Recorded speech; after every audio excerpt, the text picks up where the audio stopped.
Jadi sebenarnya kita punya banyak langkah untuk bisa kita lakukan. Yang pertama adalah kita evaluasi perjalanan selama ini bagaimana di Laut Cina Selatan tidak pernah selesai. Sudah dengan DOC, sudah dengan COC, 20 tahun lebih tidak pernah selesai. Maka usulan kami sangat jelas dan clear. Apa itu? Kesepakatan sementara. Kenapa kesepakatan sementara? Ini mesti kita dorong dan kita inisiatif agar kita bisa mencegah sesuatu yang tidak kita inginkan. Kita tahu persis, modernisasi peralatan di Tiongkok akan selesai di tahun 2027. Apa artinya? Kalau kita bicara One China Policy, maka seluruh dunia bagian pada peran. Yang kedua, ketika kemudian peran itu menjadi kuat, maka bukan tidak mungkin cerita-cerita potensi terjadinya konflik dengan negara lain akan muncul. Mungkin perangnya tidak sampai di Indonesia. Tapi pada sisi lain, kita bisa tenangkan.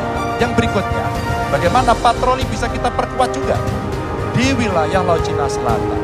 Maka kita butuh tanker-tanker terapung yang bisa dipakai untuk tentara-tentara TNI Angkatan Laut kita untuk bisa berpatroli. Sehingga logistiknya menjadi sangat murah. Tidak lagi kembali ke titik awal atau mereka bilang, kami hanya kami tidak bisa lagi. Maka inilah titik-titik penting yang mesti kita dorong dan kita akan bisa membawa posisi inisiatif ini untuk membuat, dan yang saya sampaikan adalah kesepakatan sementara untuk menghindari potensi-potensi yang lainnya lebih tinggi. Kita akan meredam dengan cara ini. Terima kasih. Pak Ganjar tidak ada satu kata pun menyebut kata ASEAN. Padahal kata kuncinya di dalam menyelesaikan persoalan ini adalah ASEAN. Dan Indonesia negara terbesar di ASEAN, pendiri ASEAN. Indonesia harus kembali menjadi pemimpin ASEAN yang dominan. Bukan sekedar hadirin dalam summit-summit ASEAN. Kita menjangkau semua dan negara-negara ASEAN yang sekarang ini menjadi pintu masuk bagi kekuatan Tiongkok misalnya di Laut Cina Selatan. Apakah itu Laos, apakah itu Myanmar sekarang, itu akan menjadi bagian dari kesepakatan ASEAN terhadap wilayah Laut Cina Selatan. Bila di ASEAN kita membangun kesepakatan, bagaimana kita menata, bagaimana menghadapi kekuatan luar ASEAN. Karena kekuatan luar ASEAN yang datang di sini, maka kita menghadapinya sebagai satu regional. Bukan sekedar Indonesia berhadapan dengan negara lain, tapi satu region. Dan Indonesia memimpin ASEAN. Itu kata kuncinya menurut saya. Terima kasih. Jadi keadaan Laut Cina Selatan menggarisbawahi bahwa kita perlu kekuatan pertahanan yang kuat. Kita perlu platform untuk patroli, kita perlu satelit, kita perlu banyak sekali. Dan untuk itu pertahanan harus kita bangun. Dan tadi ya sekali lagi Pak Anies ngomong-ngomong barang bekas karena Pak Anies rupanya tidak mengerti masalah pertahanan dan tidak.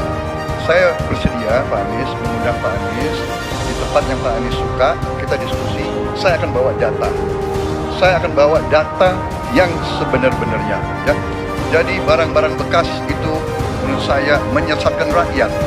Itu Pak tidak pantas seorang profesor ngomong begitu ya.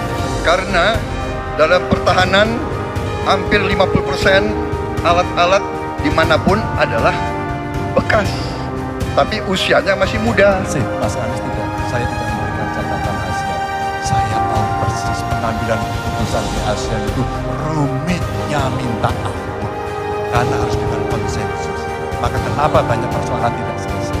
Disitulah ketika kemudian amanah yang diberikan kepada saya, revitalisasi ASEAN. Agar kemudian pengambilan keputusannya tidak. Sehingga kalau kita berbicara Laut Cina Selatan kemudian menggerakkan ASEAN, oke itu betul. Tapi terbayangkan DOC, COC yang sudah lamanya minta ampun 20 tahun lebih tidak pernah selesai.